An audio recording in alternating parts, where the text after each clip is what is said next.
We're underway then for the second free practice session for the 2024 Catalan Grand Prix here at the Circuit de Barcelona, Catalonia in Spain.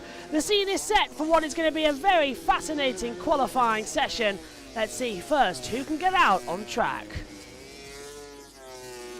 Hello everybody, welcome up to the commentary box. We're all set to go. Fingers crossed for what's going to be a very interesting day of running here. As we take a look out there on the circuit right now, cars running around. I've just literally run from one commentary box to another to commentate on this session as well. The previous one, of course, as you know, was Formula E. If you're just joining us, I don't know what's happened here with the blog. Seems like it's just disappeared on us as well. So usually if I go to a battle screen and then back, it might load in. No? Okay. Oh, okay. So, yeah, it looks like the blog's gone down. That's a bit unusual. Front medium, rear soft, old tyres for Harry Martin up there at the moment. Is what I can tell you on the information chart. So, 26 minutes to go in this session. Digi's on a 1:46.99, Miller, and then Costa as well coming into it. As the action comes in, Bastianini is, oh, and now Quadrago's top, 1:40.484. Hi.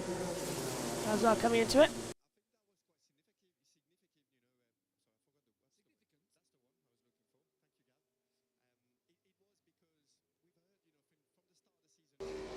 So, and the action as well. No idea why I can't get the live timing operational here as well on the control deck. Let's see if doing this will help anything as well. No, it's just disappeared on us. Well, that's a bit unusual. You can see we haven't had time to change back from the Catalan venue, can't we, at the moment? As we'll open up the sector times as well for this one. The 4 sectors opened up to show you everybody's time. Don't forget, this is set to current session because for some reason they still think they're combined, even though they're not. All the sessions are no longer combined together. It's an individual run around out there on the circuit, as you can see. Oh, and here we go again. No timings and no blog. Timings are back. Systems are getting a joke today this weekend, honestly. They really are getting mad. It's like, why is nothing working all of a sudden? Just gone dead. Let's have a look if we go to the qualifying screen. Then back to the ComCam. Right. No, it's just not loading up. I've never seen this before. A system, and there goes the timing screens again. And it's going to start fluctuating throughout all of it as well. Someone's gone down. I can hear it in the back of my headset. Someone's crashed. Oh, no. Is that Marc Marquez? I believe it is. Marc Marquez has crashed at turn 2. So he's thrown it down, and he'll be able to get it going. But don't forget, Mark and Alex already have to go. It's turn 5. It's at Seat, so it's a downhill, and he's had to abandon the bike as well. Don't forget, Marc Marquez has to go through the next part of qualifying. He has to go in Q1, and Alex was just behind him, actually. So it was a miracle that both didn't go down on the deck, and the front dropped away incredibly early there for Marc Marquez. It just went, and there's nothing at all he could do about that. So definitely not the best situation for him there. I cannot get this blog back for some reason. It just won't activate on the screen, so that's really, really annoying me, actually. Because, like, what's the point when it doesn't work? Trying to see if adding it back would do anything. It's like the source has become invalid. really bizarre. Let's try typing a different URL.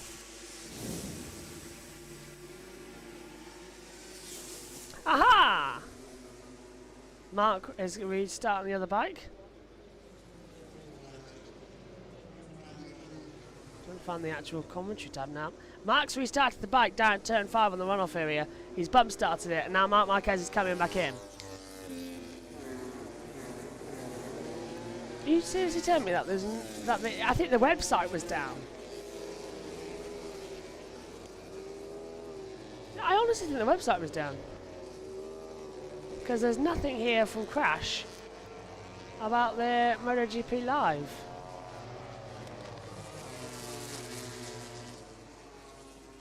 Yeah, I think it was down. I've never seen this before. Everything has crashed. Wow.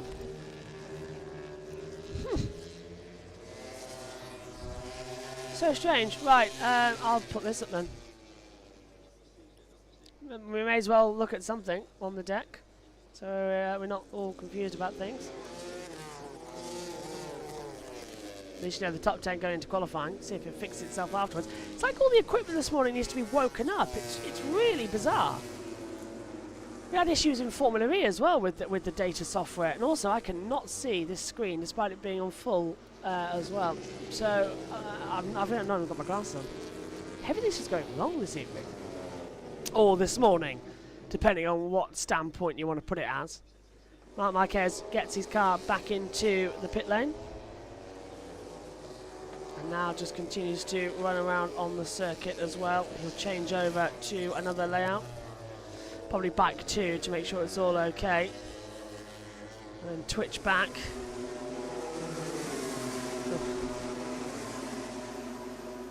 Not having a very good day so far up here in the commentary box. Now it looks like my skybox upstairs has disconnected for some reason. Great. Martin 139.609, Bagnaia 139.306, so it's Aleix Espargaro fastest, 139.294. And then we've got Bagnaia coming in. Ah, great, now it's working. 406, there we go. Just putting it on in the garage so that Jess and everyone else can have it all set up for them as well. For when they go on air in about 10 minutes time, ready for Formula 3. That reminds me, has JT started the stream for British Touring Cars, their first session of the day? No, he hasn't. Seriously, this is getting a bit...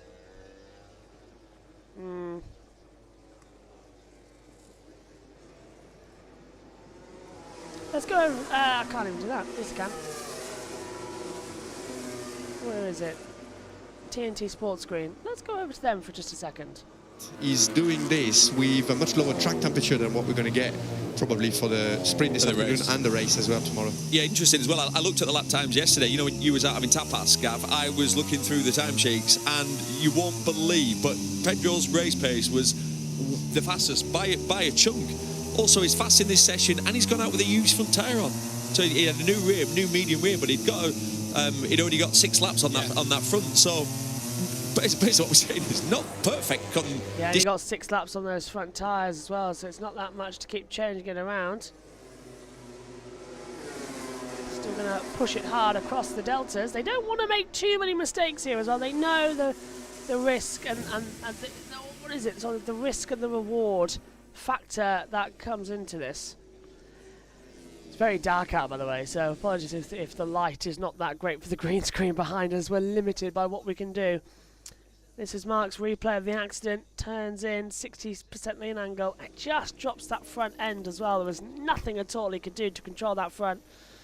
Once it was down, it was down. It was not going up, it was not coming back. So there was nothing at all, unfortunately, Mark could do there.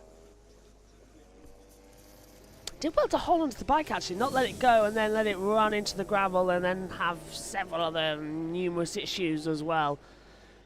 It was a good job to hold it. As you can tell, this is what I mean about the green screen. Look, it gets darker outside and then the green screen changes light source, so it all becomes a little bit too weird. We are aiming to get another camera sorted. In fact, we're trying to get a camera sorted for tomorrow if Megan's laptop can hold it as well. to get it all fixed up. Yeah, it's the light angle on it. It's not the greatest. There we go. No, that's just putting me back a little more into it. See what we mean about how hard it is to get a consistent light on the green screen. It's not the greatest. So the plan is to use Video Ninja and take the camera feed from my iPhone. That'll be just above, and so that will become my camera for tomorrow. That's when we're going to test it out as well, because we've got a little bit of time this afternoon to get everything sorted. So tomorrow it might look a bit different on the camera. Same angle of the green screen, but looking at me from face down. Although it might be there actually just to make it a bit simpler with the angle of where the green screen's located, because otherwise I'm going to look ridiculous, like you know, straight on. Actually, maybe not. We'll see. 1:39.294 for Aleix Espargaro in that first sector. Bagnaia is in second place at the moment. And we already know the runners are going into Q2 as well, so this is just like it's a test session, basically, this one. Many riders say, do we really need this one? Do we really need this access as well? It's slightly worrying and confusing. I'm starting to hope that JT is ready for the touring cars. It was supposed to start soon, and so far it hasn't come online. As they drop down a couple of ones.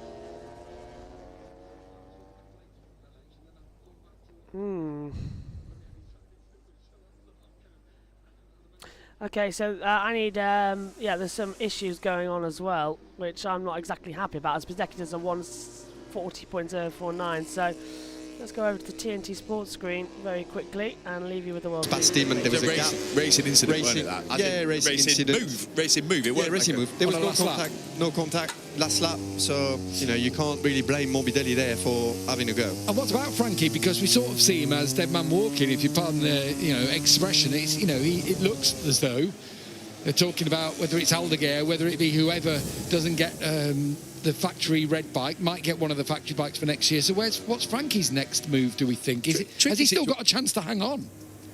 Tricky, because it's hard to think where he could go. He's got a bit more time to maybe... You think? Carry, because he has stepped it up a lot. I mean, the problem with Frankie is that he missed all that winter testing and crucial time to adapt to the bike because of an injury, concussion that he sustained in training in 40 hours. So he missed all the Sepang days, all the Qatar days, and turned up at the first race. Didn't even look fit then. So it took him a lot of time to find his way with his bike. So he's going to need a bit more time. He needs to show something special, I think, at that point to be able to stay.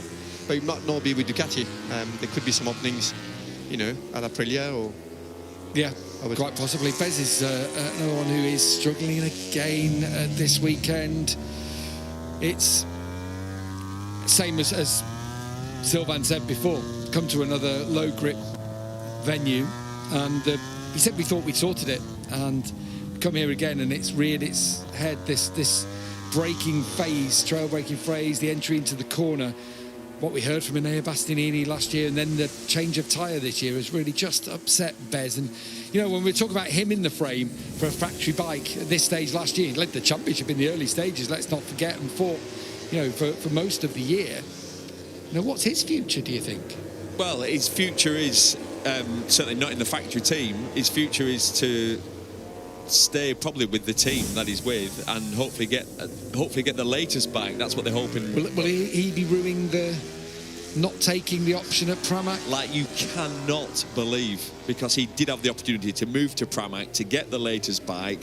He thought about it long and hard, and actually at the time I thought he'd done the right thing. I thought, I'll tell you what, he's shown loyalty to VR46, who've helped him so much in his career, and it'll pay back eventually. And it will absolutely pay back. But looking at it right now, he's turning into a forgotten man for this season.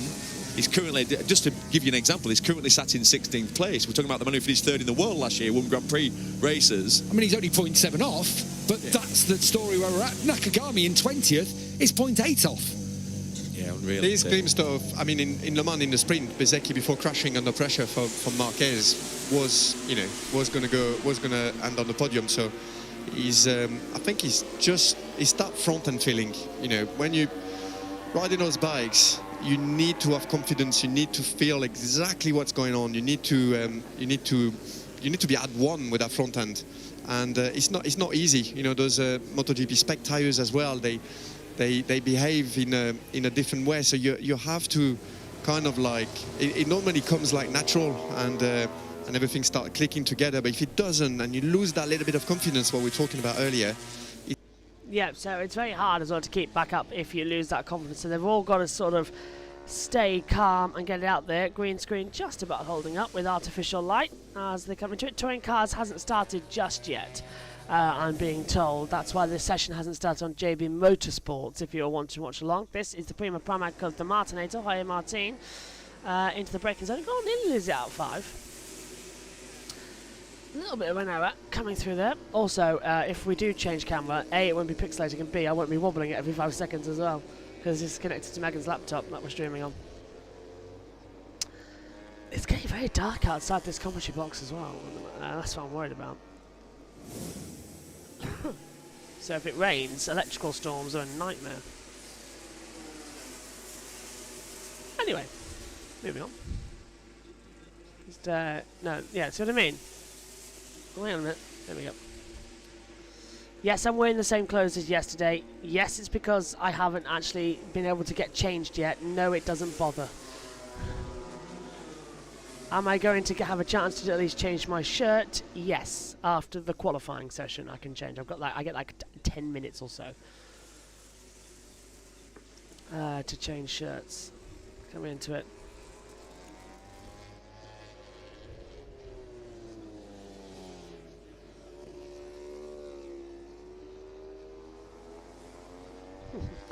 It's all one of those weekends, right? I'm basically just going to leave it. I'm not going to touch it. If I go anywhere, it's not going to be there. Qualifying will be coming up shortly though as well. That's going to be a fun session. Basically, we just go hell for leather for 20 till 30 minutes or so. 2 15-minute sessions, break in between. Have not got the equipment to talk to Maddie Patterson, which is what I wanted to do and forgot to do. Which isn't the greatest thing I've ever thought of, so I'll get that sorted. Oh yeah, and it's not going to work either because it's a mono one. Right, yeah, can't talk to Maddie at the moment, which isn't great. 139.2. We'll catch up with her in the race tomorrow. 139.294 for Aleix Spargo. Bagnaia fastest still. Marc Marquez still in the top 10. He needs to test now, Mark, whether or not he's got a time fast enough to get into the next session. But the next, he's going out in Q1. He's got to see if he's got a time fast enough for Q2. And that's going to include pushing that bike as hard as it possibly can for as long as it possibly can. He can't afford to have any sort of favoritism. He can't afford to play around with it. If that bike works, that bike works. If it doesn't, he's really, really in trouble. Out of the last corner then. Boots it up towards the line. A 141.542 then as well for Marc Marquez as he comes across the line. Improves again little by little out here at the circuit. I'm just trying to see if my headset is working. Right, JT says that the touring... Oh, hello. JT says the touring car session is going to start at 9:40 British Summer Time if you wanted to watch along with that. Aleix, though, topping practice yesterday. Getting now topping practice 2, free practice 2 today. This is looking to be, I don't want to say it, but a very interesting couple of laps lined up, isn't it? It's a nice smooth run. He's not too bad. He's not messing too many things up. He's keeping it nice and consistent. Exactly what he needs to do, he is doing out here on the circuit, which is nice. Acosta then. I went back to the garage and didn't bring my glasses in. That's how idiotic I was. Acosta's 2.5 tenths down across the line, so he doesn't improve. 4 tenths in the end on that lap time alone. So yeah, not great lap time for Pietro. Maverick Vinales is a 140.656. He too loses some time. As comes in towards the braking zone through turn 2 and 3. Back up at 3, just edging the inside line a little bit nice. Hugging the inside line actually as well. He's really kept it all for his own through that part of the track. More Oliveira, 139.807, puts it into 11th position. Everyone's finding this pace out there on the circuit that nobody else was expecting to see. We were literally expecting, bikes everywhere. We are going off here quite quickly though, because don't forget, there is a break in between for qualifying, and if you're watching us, well, you are watching us on YouTube, on JB Motorsports 2, if you're watching us live, is what I mean, there's an automatic redirect to the next stream, so you don't have to do anything. Am I setting that up right now because I forgot? Yes, I am. Oh, I can't do that. And there go the timing screens again, for the second time today. They are getting ridiculous, aren't they? Right, so inside the last 10 minutes the timings blow. And the blog's not even live because the blog was wrong. Ever feel like you're being picked on? It's a really bad day. Qualifying and sprint updates. They've remembered they're live. Fantastic, right, at least the blog's live again now. Oops. Right, how did that happen? See what I mean? It's like it's playing itself. Mega's laptop is incredibly sensitive. It's a Lenovo, but the touchpad on it, it's very difficult to get it right. Marc Marquez is 4 tenths down that middle sector. Let's see if he's going to improve anything. So yeah, timings are blown again, everybody. If you were with us yesterday in practice, you'll know what we're on about. 140.015. Bagnaia is only 9 tenths down of a second, and so he's going to find some space. And improve slightly, coming into it as well. Not too bad out there.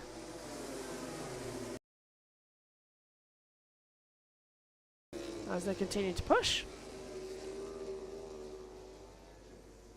Just having a quick look to see.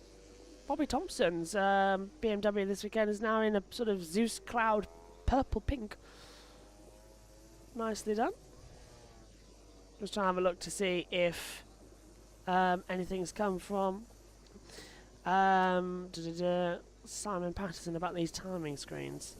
Because if he says the back, I can refresh mine and get them back. For the second time in 3 sessions this morning, MotoGP's live timing systems have crashed. How are they so bad at this?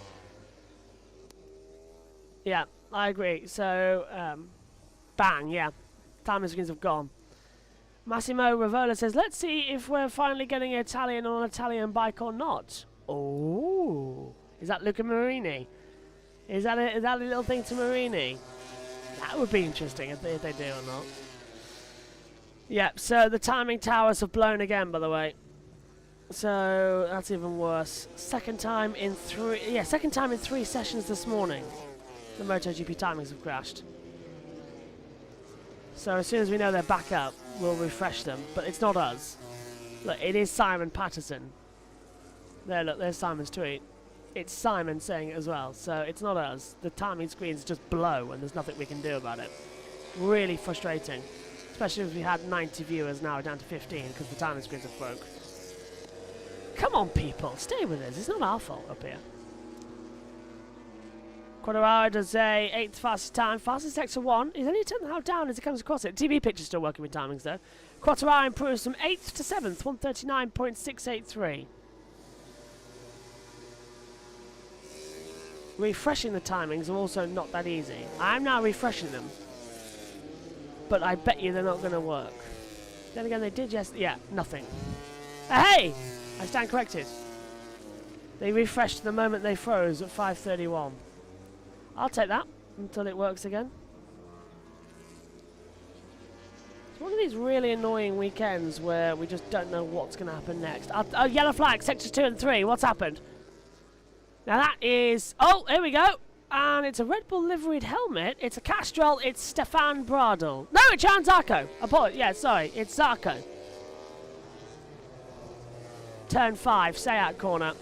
So Zarco's crashed out downhill. Bradl is running today, though. That is a relief. That yellow flag is staying out. So, timing towers are stuck. They have not updated as of yet.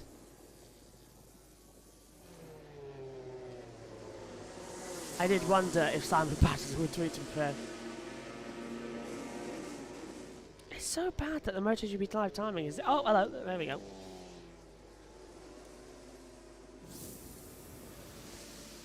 Let's have a look. Yeah, turns in downhill at 5. For Johan Zarco, just loses the front end as well. Nothing he could do in that braking zone on the track. So just has to sort of keep it running and fingers crossed that it all just sort of ticks together out there on the circuit. 1:44 left on the clock before we'll go to our break. Yeah. Kim White on Twitter. W2F at MotoGP. We all know things happen sometimes, but you absolutely owe your customers an explanation about what's going on with the live timing app. At MotoGP, fix the live timing. It's almost quality time. Everyone's saying about qualifying yeah. Good morning, online live timing is stuck at 9:01. Live timing. Instead of tweeting about why can't you fix it? Hello. Why can't you fix the live timing app so we can all watch it? Yeah, so everyone now knows the timing's down. So it's not just us, timings are down. MotoGP though, live timing failed. Everyone is saying about live timings. Well, some of them, apart from the automated bots. Yep, everyone's saying about live timing. It's so bad.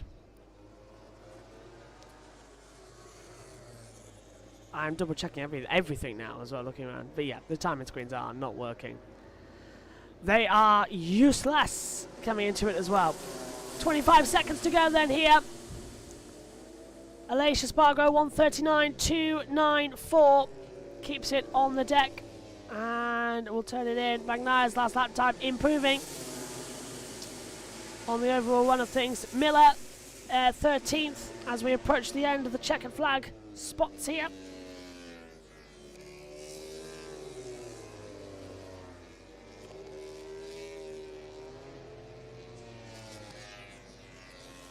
It's all getting a bit mad out there as every stream now goes live. I've just got notifications galore coming through. Need to switch account though as well. See that one? Checker flags out for this session though. Aleix Espargaro is going to top it 1:39.294 unless this is... We have this run here as the sprint race is on and practice is on. Lovely. Unless we see Bagnaia improve on the time. Who's 2/10 down that middle sector, so it's unlikely as everyone starts to take the checker flag. 10 minutes to go into the start of qualifying. We will be on the qualifying watch along, so not this one, the next one. So make sure you change over, get ready for that. As the session continues to push hard. Did the timings ever return? No, they did not. Completely the wrong timings. So let's get rid of that so you can see at least some of the best times. They haven't changed that much, I don't think, across this session. So at least I think they're all correct. If any are wrong, you know why. Everyone in the pit lane and everyone taking the flag. That's it, all done. So Aleix Espargaro tops the session on 1:39.294. Bagnaia, Morbidelli, Martin, Acosta, Oliveira, Quartararo, Ralph Fernandez, Alex Marquez, Marc Marquez top 10. Digi, Binder, Miller, Amir, Augusto Fernandez, Bastianini, Vinales, Bezecchi, Rins, and Nakagami in the 20. Followed then by Zarco, Marini, and Bradl. Right, coming up shortly, it'll be qualifying time here for all of the action. We'll see you shortly.